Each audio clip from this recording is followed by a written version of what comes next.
Everyone welcome to SV homemade. ஹோம்மேட்னு சொன்னால் வீட்டில் ப்ரிப்பேர் பண்ணுற பொருட்களாக தான் இருக்கணும். அந்த வகையில் இப்போ நான் பண்ணுற இந்த வீடியோ ஸ்ப்ரவுட்டட் ராகி ஃப்ளார்.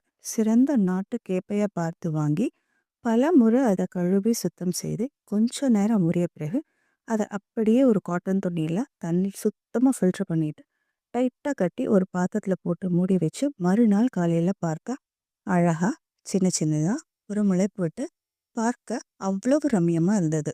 பிறகு அதை எடுத்து நல்ல வெயிலில் ஒரு 2 மணி நேரம் மட்டும் காய வச்சு அரவை மில்லில் கொடுத்து மாவாக்கியாச்சு. இதோ இப்படி பார்த்து பக்குவமாக தயார் பண்ணி அதை சமைத்து சாப்பிடும்போது அந்த ஃபுட் டேஸ்ட் ஸோ குட். இந்த மாதிரியே நீங்களும் செய்து சாப்பிடுங்க.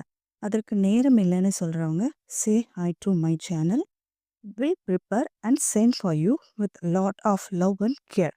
Please do follow and support. Thank you.